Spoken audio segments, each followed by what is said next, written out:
At altitudes of tens of thousands of kilometers. The source did specify where the S-550 air defense system has successfully completed state trials.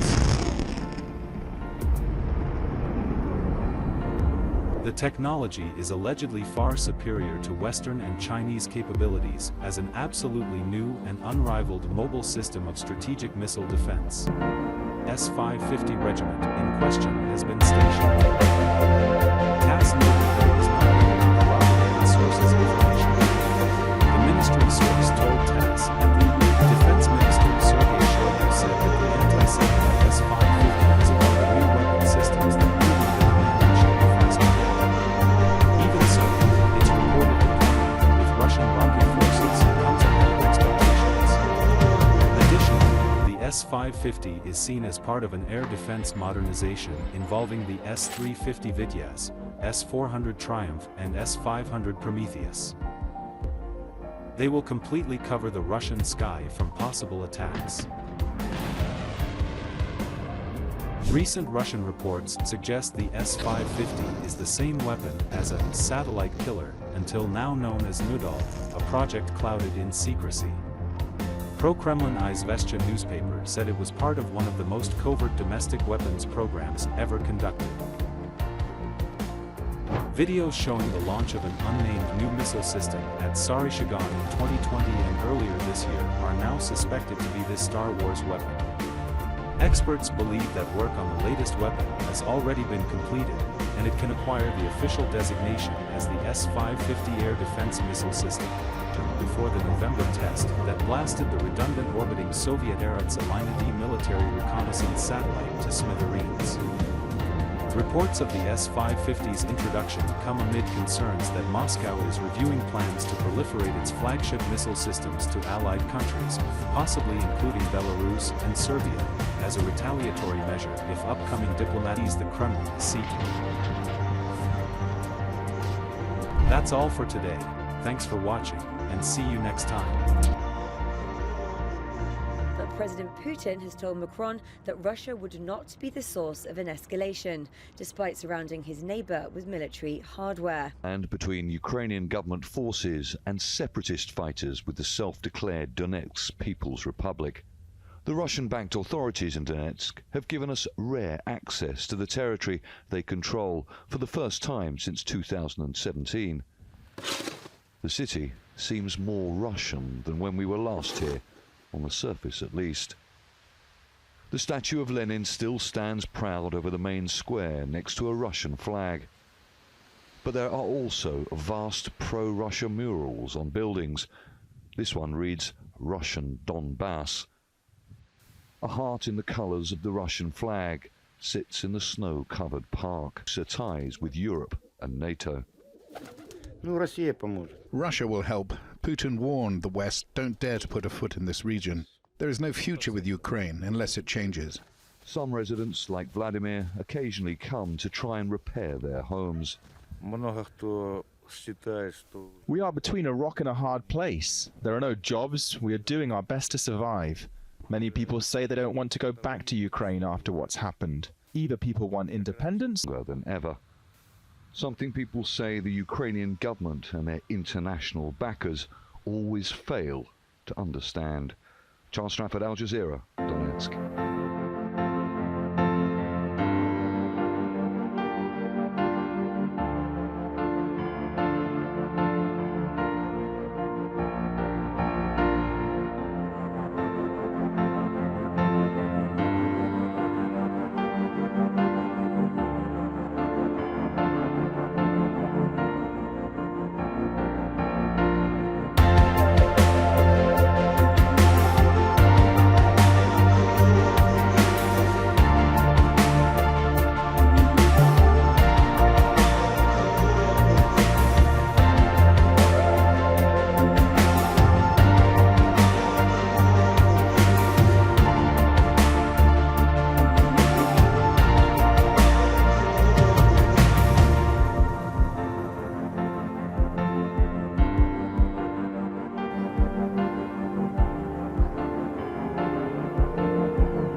missing this.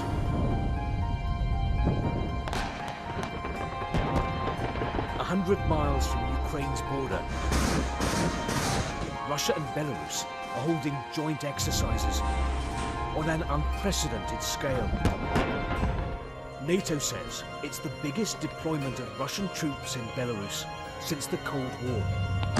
At least 10,000 Russian soldiers within easy reach of Ukraine. But both Moscow and Minsk deny they're threatening anyone.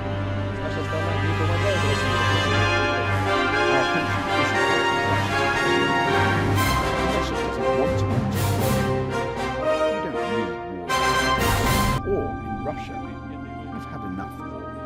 We still remember World War II. Russia insists that these exercises are purely defensive. The president oversaw drills by Russia, and not a subtle one. Belarusian counterpart Alexander Lukashenko.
This could be just classic Vladimir Putin messing with people, toying with expectations without having got, this is the critical thing, he has not got the key concession that he wanted from Ukraine and NATO and the West generally, and that is a promise that Ukraine not join NATO or would not be accepted by NATO.